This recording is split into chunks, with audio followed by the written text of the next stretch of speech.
Hello, world and universe. Welcome to the Trevor Donald Experience. Manifest your truth. And if you're new to the channel, please hit that like and subscribe button. And for all my continued followers, I want to say thank you. And this is an opinion-based video channel where I try to open your eyes and ears up to some of the travails and tribulations that take place throughout our cities, our states, our country, and sometimes around the world.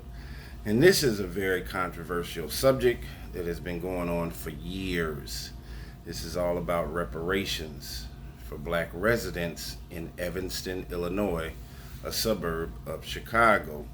And I know that this topic rears its ugly head, rooted in racism, controversy, and people weigh their opinions on both sides. And a lot of times it has to do with race and the color of one's skin. Black people feel a certain way about reparations and receiving them, and some white people feel that that blacks are not deserving of it. It's an unfortunate circumstance because many immigrants, this is a country that's filled with immigrants, and many immigrants have been helped when they've come to the States, but for some reason when it comes to affirmative action, diversity, equity, inclusion, and reparations, people get up in an uproar. So, Evanston is trying to do something historic. Evanston, Illinois. Here we go. Evanston, Illinois faces lawsuit over reparations payments to black residents. A conservative activist group filed a class action lawsuit against a reparations program in Evanston, Illinois, claiming the initiative is unconstitutional because qualification for the program is based on an applicant's race. In 2021, Evanston became the first city in the U.S. to implement a reparations program, offering payments to black residents affected by discriminatory zoning in place from 1919 to 1969. The group Judicial Watch is representing 6 non-black people whose ancestors lived in the Chicago suburb at the same time. They argue that the program aimed at ameliorating historic wrongdoings violates the Equal Protection Clause. Judicial Watch claims that Evanston uses race as a proxy for experiencing discrimination between 1919 and 1969. The lawsuit follows a series of cases brought forward by advocacy groups in the wake of last year's Supreme Court decision to end race-conscious admissions for college, shifting the focus from universities to scholarship programs and local initiatives. So this court decision they're talking about is affirmative action being abolished last year. Evanston's program was designed in order to acknowledge the historical harm to residents who experienced discriminatory housing policies and practices, according to the memorandum. Housing discrimination in Evanston at the time included redlining, a practice carried out nationwide in which banks refused mortgages to black people to sway them away from buying houses in predominantly white areas. The practice, since outlawed, also prevented black residents from accumulating wealth through home ownership, fostered racial segregation, and created socio-economic inequality. Evanston's first phase of the reparations program provided $25,000 to eligible black residents. $25,000. The city council allocated $10 million of the city's cannabis sales tax revenue for local reparations, which it plans to distribute over a decade. When the reparations initiative first launched, however, eligible Evanston residents said the vouchers had too many limitations, particularly for renters who could not access the assistance meant only for homeowners. Black Evanston residents need to be determining their own repair. Evanston resident Sebastian Knowles, who organized members of the community in 2020, told NBC. He said that black residents need to be determining their own repair and not asking the local government or state government or federal government for help. Residents' advocacy led to the implementation of direct cash payments to be used on housing costs. Cynthia Vargas, Evanston Communications and Engagement Manager, said on Wednesday. Black residents are eligible for a $25,000 payment if they or their ancestors lived in Evanston between 1919 and 1969, or if they can prove that they have experienced housing discrimination due to city policy after that time frame. At least 129 people who lived in Evanston during this period had accepted reparation payments as of May 1st.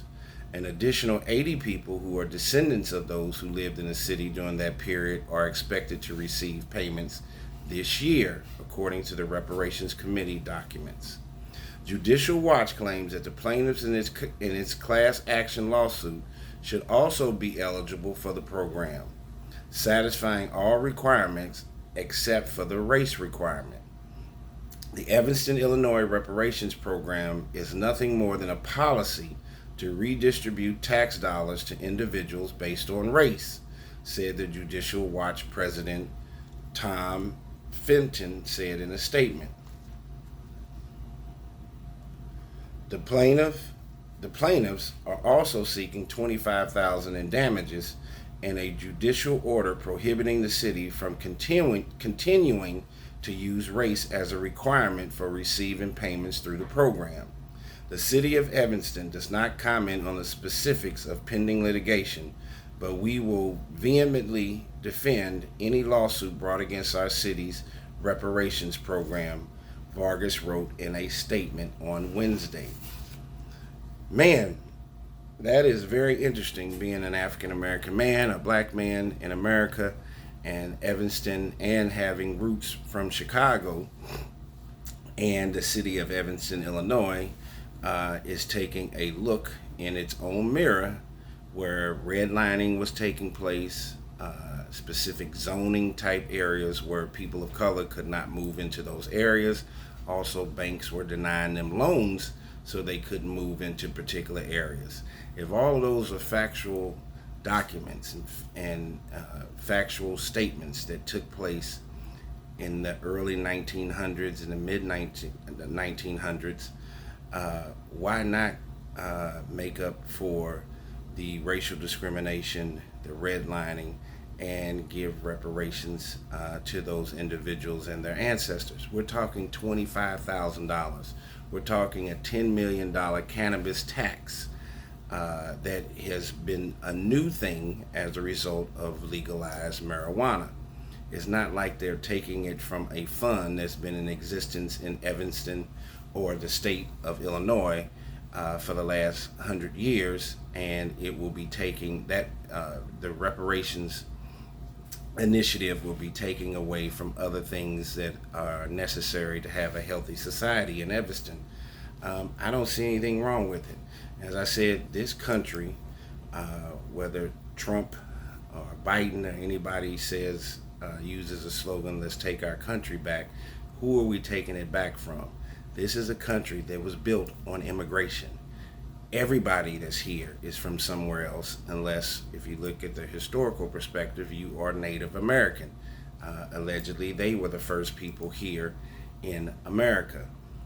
So affording someone reparations at such a nominal amount, $25,000, is not going to change one's life in any great way. We're not talking $250,000. We're not talking $2.5 million per person or per family. It is amazing for folks, especially of non-black or non-African descent in America, who gets all in an uproar over the whole idea of affirmative action, diversity, equity and inclusion, or reparations, as if they're the government is taking money away from one group of people and then giving it to someone else. I mean, we all have to look at the historical perspective on how America was built, going back from slavery through Jim Crow. And I'm not just saying this because I am a black man, but the obvious is the obvious. If these same things took place, discrimination, redlining with other races, I think reparations would be fine to help them be sustainable. On the other side, reparations, affirmative action, nepotism, who do you know versus what you know in getting a job, are all forms of someone lending a helping hand. But when those things take place, nepotism, making a phone call based on who you know versus what you know, we look at that as just par for the course in what we do for the day. Our legacy. It's amazing how many people that end up at Harvard had a mother, father, cousin, uncle, or somebody that went to Harvard. Well, that's called legacy. That's all. Also, if a father from Harvard makes a phone call for a son to get into Harvard or to get a job at a Fortune 500 company, that's nepotism. So we can use all kinds of pretty tag terms to define when one gets a little assistance or help from either a family member, an individual they know, or from the state or federal government. We can call it whatever we want. But if you have a class of individuals who have been denigrated, have been suppressed for many decades and even over a century, providing them a little bit of assistance for the wrongs that you did back in the day, and to try to make a little bit of it right, $25,000 is not going to make the entire slavery, segregation, the Jim Crow era equal and equitable, and is not going to, this nominal amount of money will not change the entire chasm for an entire race of people, even in Evanston. Many people get help and assistance in all shape, forms, of fashion each and every day, whether it's a phone call, whether you know somebody that can provide you some help for a job or for pushing a loan through, whether it's buying a house, a loan for a business. There are all kinds of legacy, nepotism, who you know versus what you know. These things take place every day. I'm not against Evanston, Illinois, giving these individuals and filing it under a Reparations Act, $25,000 to help them out. It's not a large amount of money. Evanston is not Chicago. It's not a huge city, but what I think it does show you, and why you have some people that are against it, is that sometimes these small measuring sticks in a particular city or state can start a wave across the country, and it can go from a state issue to a federal issue. And I think the proponents or the people that are against this reparation mandate in Evanston doesn't want to see it because it might strike a wave throughout our entire 50 states, and then there will be plenty of people of color banging on the doors of our local officials, our state officials, and our federal officials, wanting reparations for the demise of our ancestors. Uplifting all people is of utmost importance, and many people get help behind closed doors each and every day. Tell me what you think. Is a controversial topic, this whole thing about reparations, affirmative action, diversity, equity, and inclusion, whether it's affirmative action or DEI. I think there is a place for that particular title and chasm in corporate America, in colleges, throughout our entire system. But I think we need to make sure we pick the right person that's of sound character and quality, and not just the color of their skin. Tell me what you think. This has been the Trevor Donald Experience. Manifest your truth in a positive, righteous, and God-fearing way.